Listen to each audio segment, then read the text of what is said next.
Hey, this is Dave DeCamp from antiwar.com, and this is anti-war news for Wednesday, October 26th, 2022. The first story at the top of antiwar.com today: Progressive Democrats in the House retract letter backing diplomacy. So, these progressive Democrats that sent a letter to President Biden, which I discussed yesterday, that called for talks with Russia, have caved and they've retracted the letter. This is really just, it really goes to show, I mean, the sorry state of affairs that we're in and how there is just absolutely no room to even call for diplomacy when we're facing such a high risk of nuclear war. So this letter, it was signed by 30 lawmakers in the House, members of the Congressional Progressive Caucus, and it was led by the chair of that caucus, Representative Pramila Jayapal. She's a Democrat from Washington.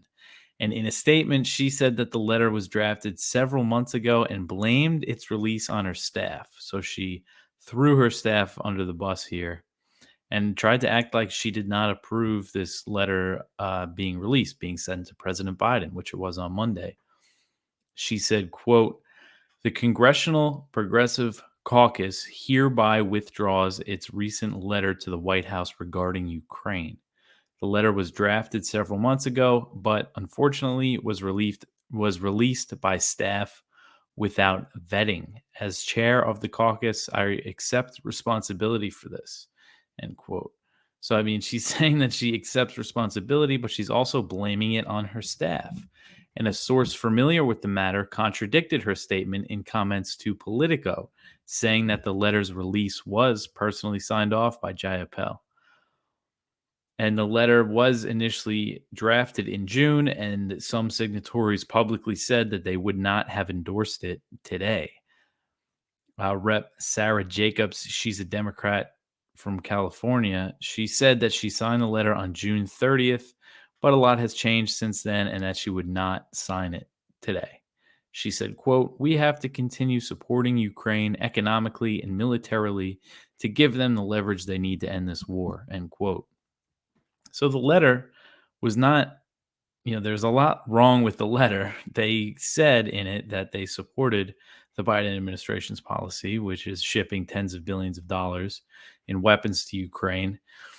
But they did say that due to the risk of nuclear war and what they called catastrophic escalation, that diplomacy had to be pursued. And they offered some things that should happen, like direct talks with Russia to work out a framework for a ceasefire, which they said could include sanctions relief. But, they just have totally caved to this pressure. There's been a lot of backlash from the war hawks in the US and the Ukrainians. And Jaya Pill, then she goes on to say, if you remember, if you listened yesterday, I said, oh, this is a good sign, even though the letter wasn't perfect. Hopefully, some of the Republicans that are against this they could work across the aisle. Well, no, that was stupid and naive of me to say, because Jayapal is saying that it was retracted because it was being conflated with comments made by House Minority Leader Kevin McCarthy. He's a Republican from California, and he said recently that a Republican-controlled House wouldn't be willing to write a blank check for Ukraine. So Jayapal said, quote, "Because of the timing, our message is being conflated by some as being equivalent to the recent statement by Republican leader McCarthy threatening an end to aid if Republicans take over," end quote. So now I wish he threatened an end to aid, but that's not really what he said. He said they're not really willing to write a blank check, but McCarthy himself has been very um, hawkish and supportive of sending all these money and weapons to Ukraine.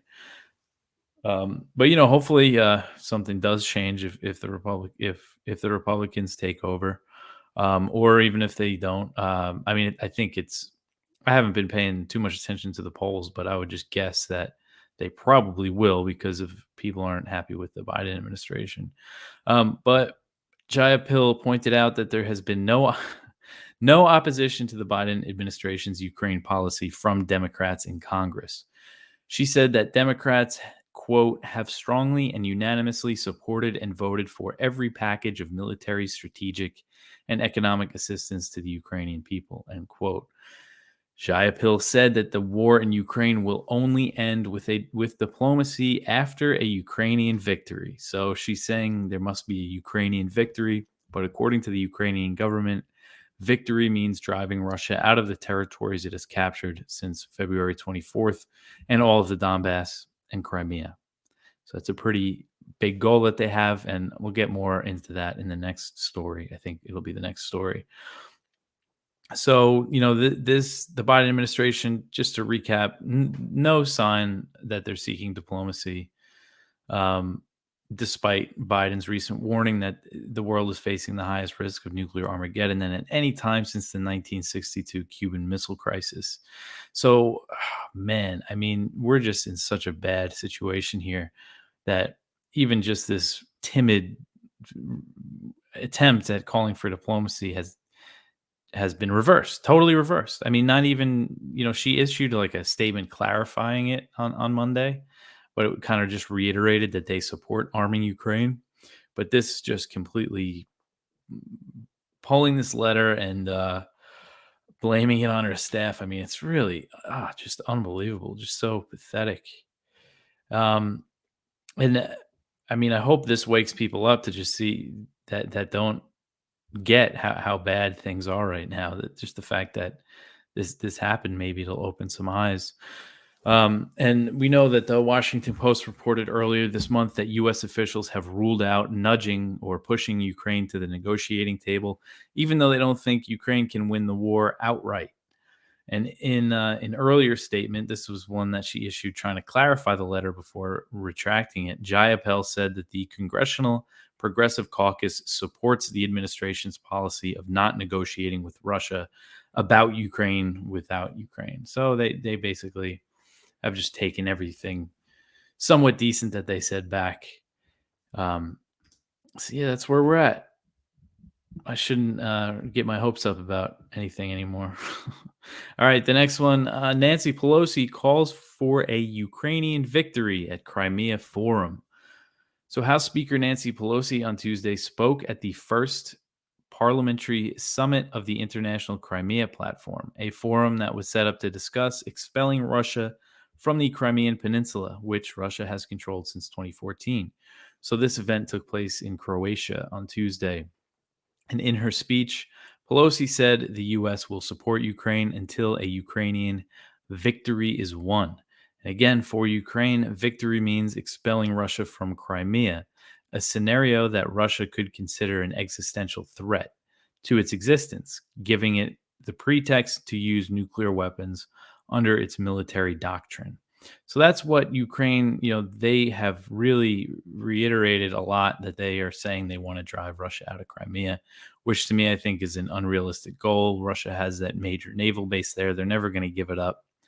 And Putin and other Russian officials have said, if Russia's territorial integrity is threatened, they could potentially use nuclear weapons. So Ukraine's first deputy minister of foreign affairs said that Pelosi's participation in the summit means that the U.S.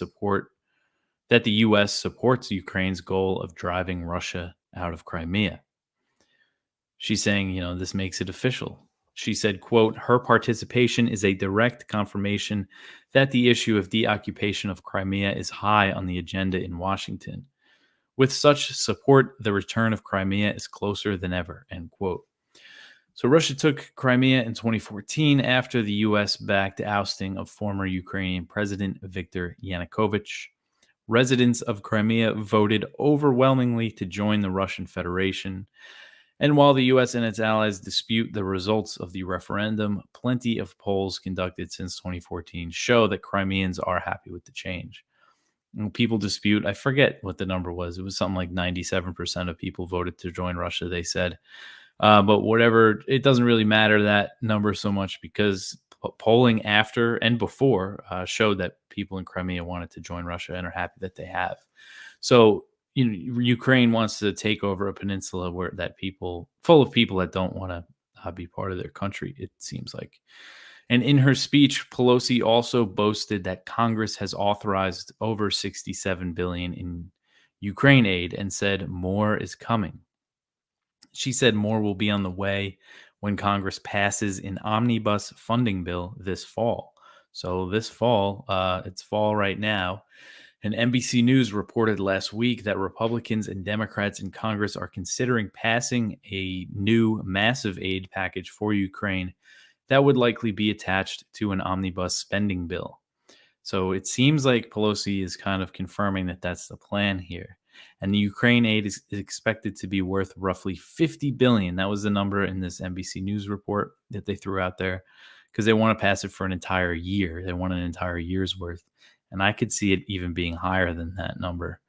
And that would bring, if it was 50 billion, total US spending on the war to over 115 billion. Whew, man. All right. So the next one, the Pope appeals to avert a nuclear war. So Pope Francis on Tuesday, he compared the current world situation to the Cuban Missile Crisis 60 years ago, when he led leaders of world religions in a peace appeal to politicians to avert the threat of nuclear war over Ukraine. Um, In his address to several thousand people delivered after various religious groups prayed separately, Francis decried today's bleak scenario. Referring to the possibility of the use of nuclear weapons in Ukraine, Francis said, quote, "Today, in fact, something we dreaded and hoped never to hear of again is threatened outright, the use of atomic weapons, which even after Hiroshima and Nagasaki continued wrongly to be produced and tested." End quote.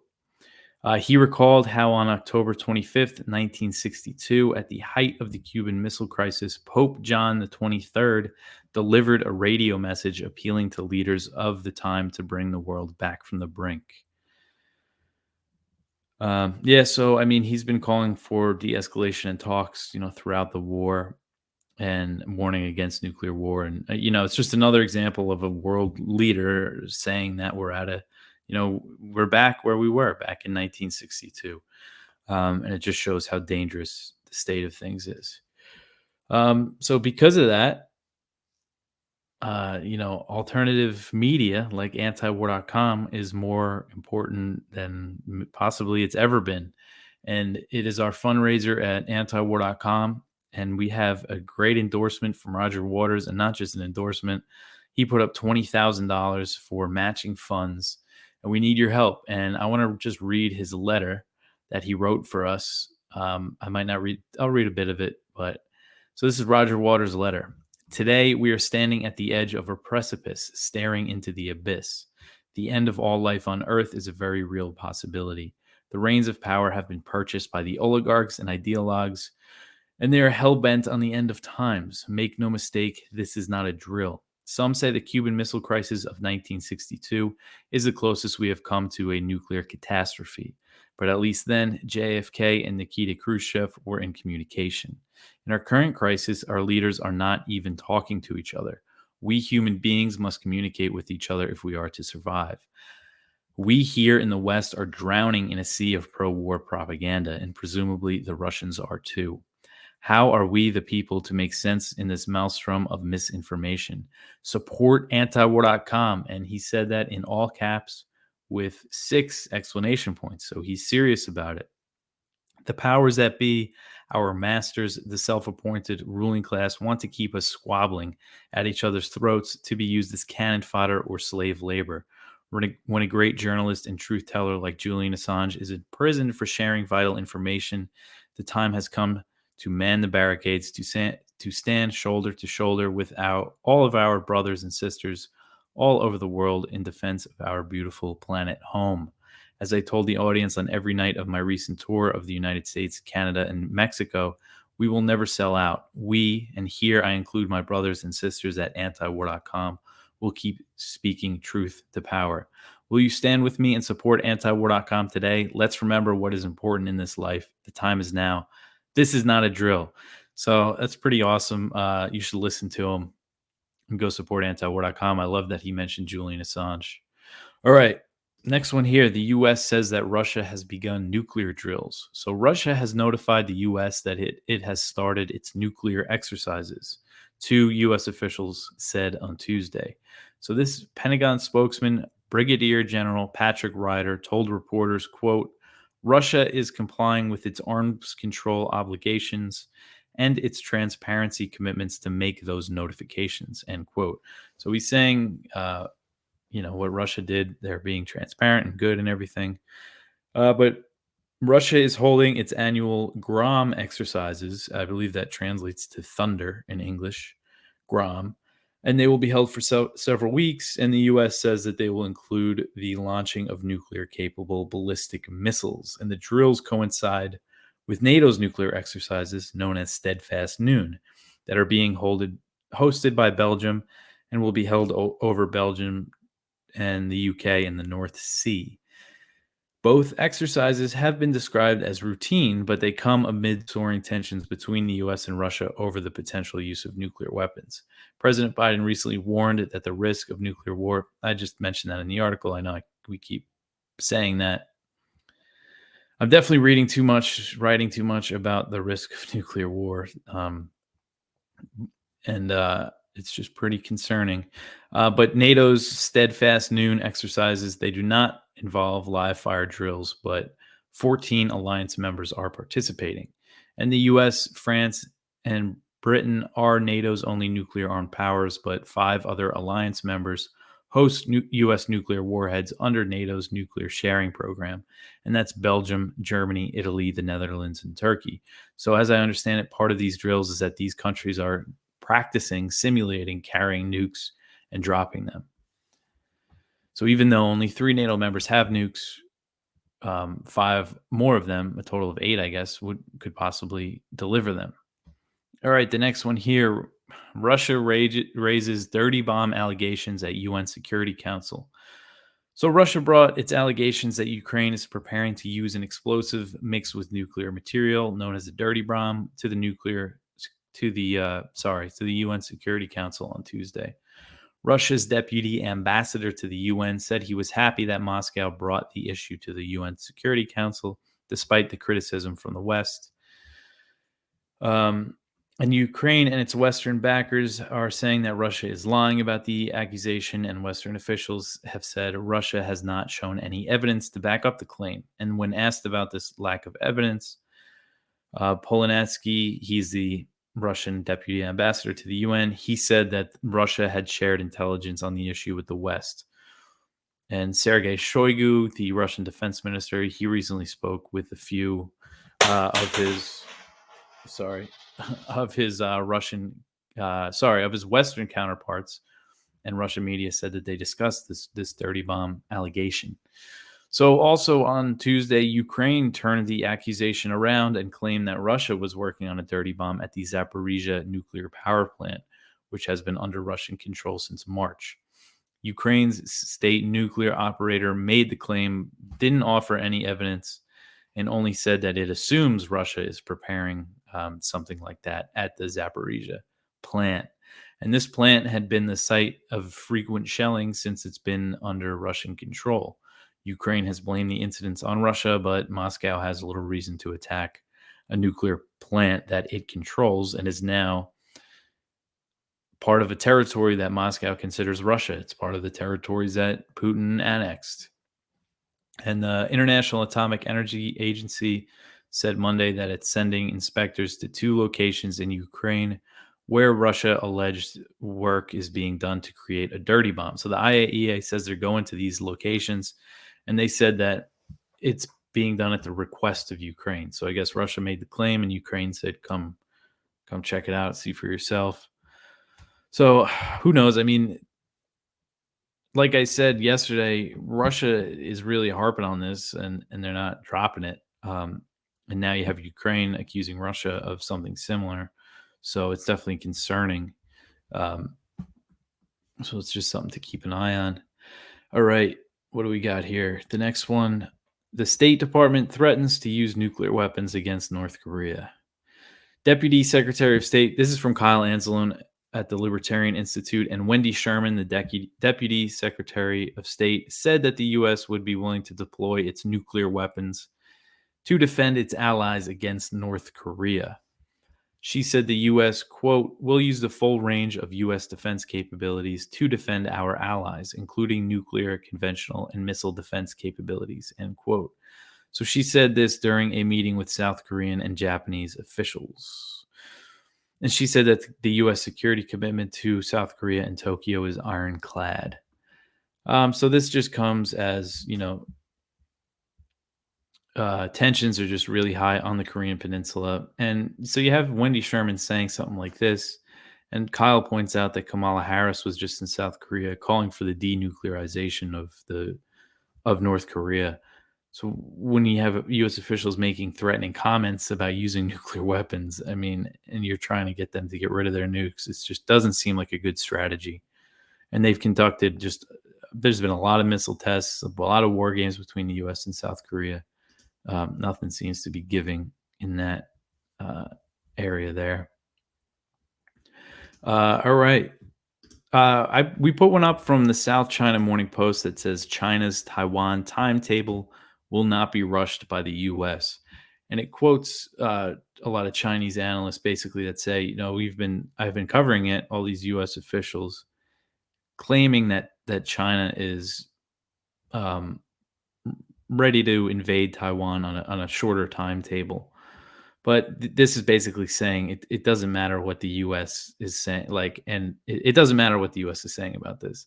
And what was interesting is that one of the officials, I forget his name, but he was a high-level U.S. Navy official. He said his judgment was based on what China was saying. He said, "Oh, they always do what they say."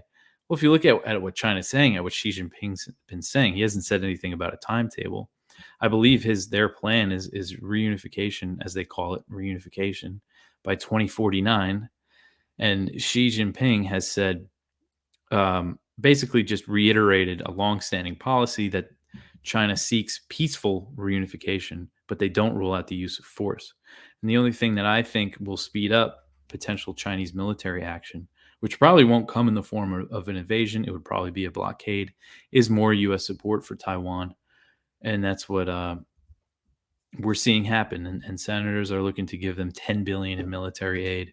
So I think stuff like that could potentially speed up the timeline. But it's not for the reasons that American officials are saying. And the South China Morning Post is good because they quote these Chinese analysts that are in China that just it seems like they have a very good idea of what the Chinese government is thinking. A lot of them are former officials. All right, so the last one here.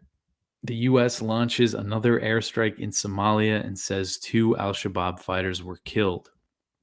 So on Tuesday, U.S. Africa Command said that it launched an airstrike in Somalia against al-Shabaab on Sunday, as President Biden continues to escalate the U.S. air war in the country. AFRICOM said the strike took place near the vicinity of Bulo Bard, if I said that right. It's a city in Somalia's central Haran region where there has been heavy fighting between the U.S.-backed Mogadishu-based government and al-Shabaab. Recent months, they've been fighting a lot in that region. AFRICOM said that its initial assessment found that 2 al-Shabaab fighters were killed and claimed that the strike was launched as al-Shabaab was attacking the government forces. The strike came after President Biden issued a guidance changing the U.S.'s drone strike policy. So under this new guidance that Biden ordered, strikes outside of Iraq and Syria need presidential approval. They need to be signed off by the White House. But there's a major loophole in this new policy. If the strike can be justified as being launched in self-defense of the U.S. or a partner force, then it doesn't need to be signed off by the White House. And the strike on Sunday, like most recent U.S. operations in Somalia, likely fell under this justification because they said al-Shabaab was attacking. In previous press releases, AFRICOM said that it was done in defense of the Somali government forces. So I'm sure that Biden is not personally signing off on these airstrikes. And Sunday's strike, it marked the second reported by AFRICOM in Somalia this month. U.S. airstrikes in Somalia did significantly decrease when President Biden first came into office, but they have escalated since he ordered the deployment of 500 troops to the country back in May. AFRICOM has claimed no civilians were killed in its recent operations in Somalia, but always important to point out that the Pentagon is notorious for undercounting civilian casualties, especially in Somalia, where U.S. operations are shrouded in secrecy.